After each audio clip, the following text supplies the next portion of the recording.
یہ علیحدہ بات ہے کہ شوگر ملیں اپنی ہیں، یہ علیحدہ بات ہے کہ گودام اپنے ہیں، اپنے گوداموں کی نگرانی سخت کر دی ہے۔ اور مفتی اسماعیل نے تو اب یہ بھی کہا ہے کہ اس کے شہباز شریف کے بیٹوں کی 2 ملوں کی وجہ سے چینی ایکسپورٹ ہوئی۔ شہباز شریف خود بھی خلاف تھے، لیکن فیملی دباؤ تھا، کیونکہ یہاں فیملی لمیٹڈ ہے، یہاں پہ خاندانوں کا قبضہ ہے۔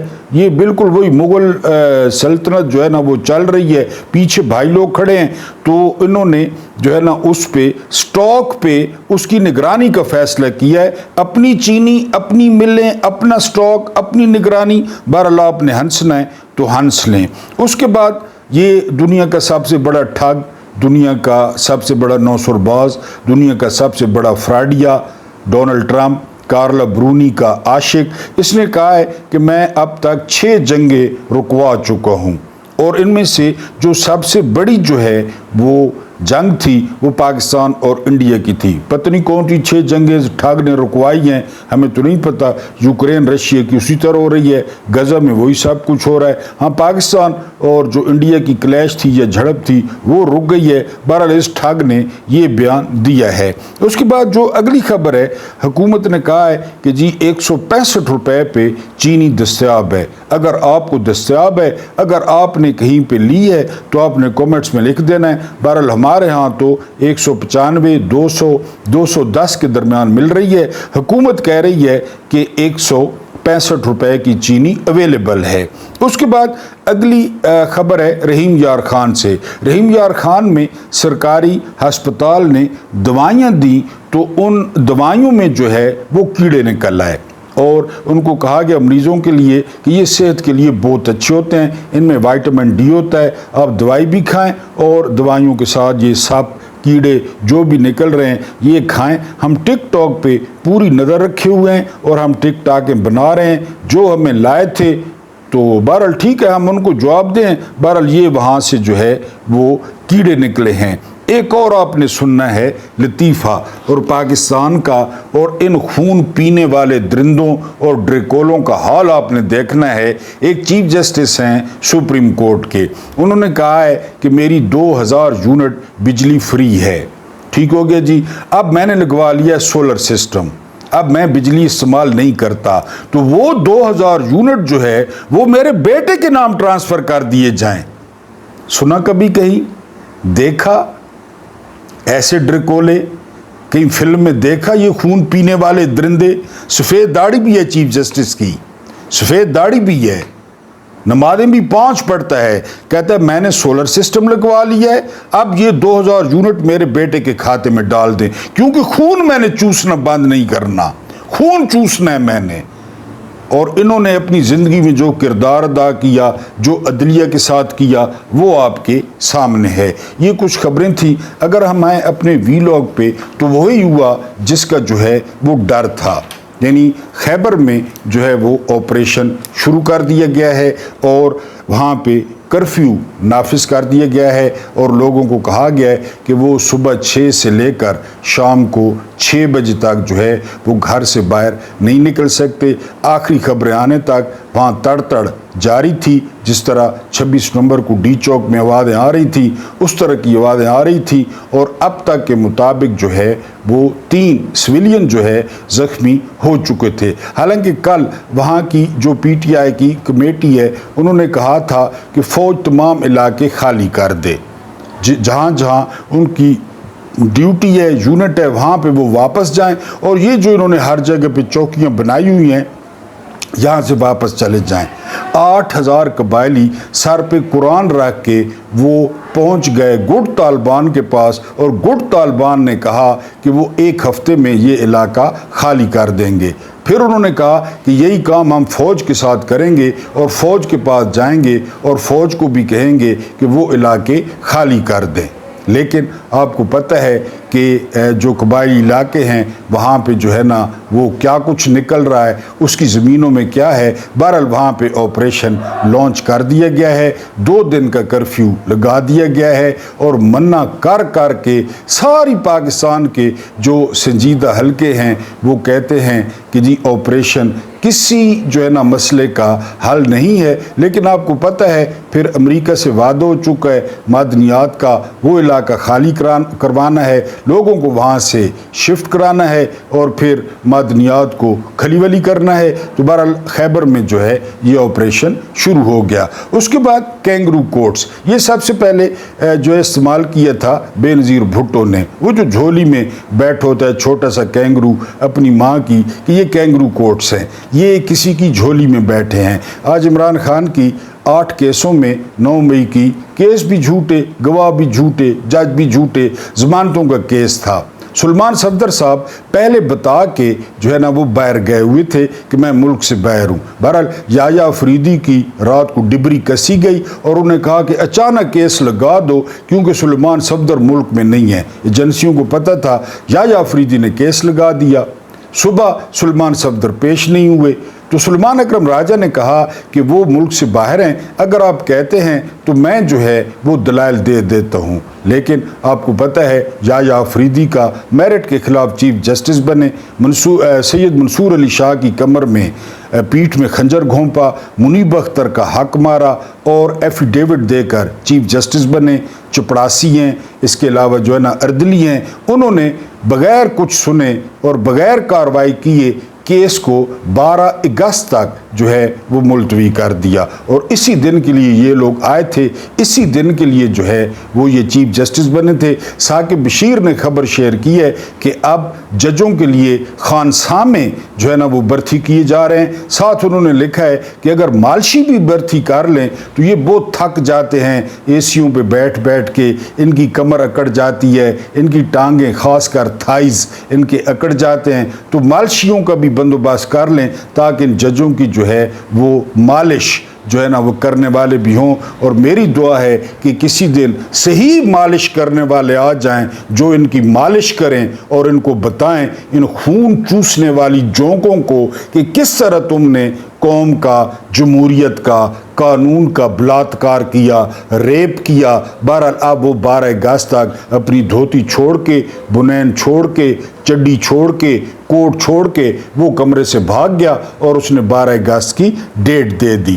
بہرحال ایک قیدی ہے، میں نے پہلے بھی بتایا، نام ہے اس کا عمران احمد خان نیادی، وہ اڈیالہ جیل میں ہے، وہ جیل میں ہے، وہ ایک سیل میں ہے، وہ کال کوٹڑی میں ہے، لیکن باہر کسی کو سکون نہیں ہے۔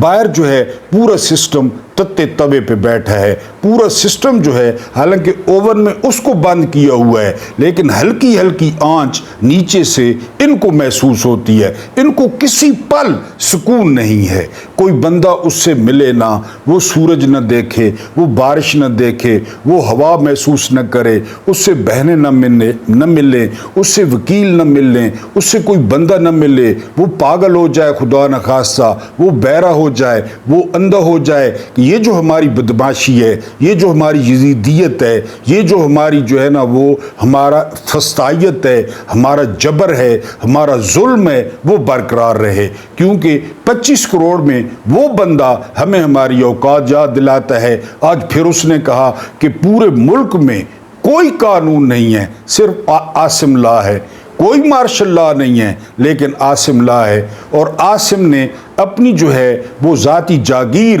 سمجھ رکھا ہے پاکستان کو، اور وہ اس طرح فیصلے کر رہا ہے جس طرح ذاتی جاگیر کے کیے جاتے ہیں۔ آج وہاں پھر کرفیو کا سامان تھا، آج وہاں پھر طاقت کا جو ہے نا وہ اندھا راج تھا، طاقت کا مظاہرہ تھا کہ ہم شیر جوان، وہ کسی صورت میں عمران خان کی بوڑھی بہنوں کو اڈیالہ میں نہیں جانے دیں گے، کوئی کارکن یہاں پہ نہیں آئے گا۔ اور ایک وکیل ظہیر عباس کو وہ کچھ منٹ کے لیے جو ہے وہ عمران خان سے ملنے دیا گیا، جنہوں نے باہر آ کر 2-3 باتیں کی، اور صحافیوں کے لیے ریڈ لائن تھی کہ اگر آپ لوگوں نے عمران خان سے رابطہ کیا، اگر آپ لوگوں نے عمران خان سے بات کرنے کی کوشش کی اور آپ نے وہ بات باہر آ کر بتا دی تو ہمیں پیلے اور سبز رنگ کے یا مٹیالے کلر کے جو ہمارے پیچش ہیں وہ رکیں گے نہیں، اور ہماری رات پھر خراب ہو جائے گی۔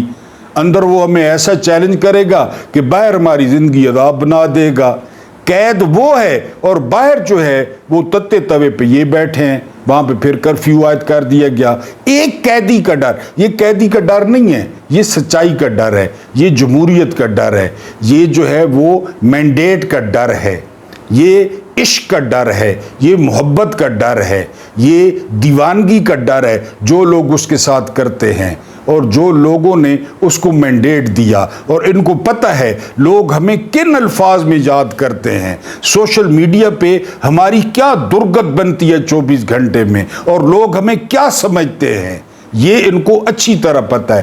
بہرحال ایک قیدی کا ڈر وہ ان کو سکون سے سونے نہیں دیتا۔ اللہ پاک آپ کو آسانیاں عطا فرمائے، آسانیاں بانٹنے کی توفیق عطا فرمائے۔ میرا رب کریم آپ کے اور میرے مرحومین کی مغفرت فرمائے، ان کے ساتھ عدل کا نہیں رحم کا اور احسان کا معاملہ فرمائے۔ مجھے برداشت کرنے کا بہت بہت شکریہ۔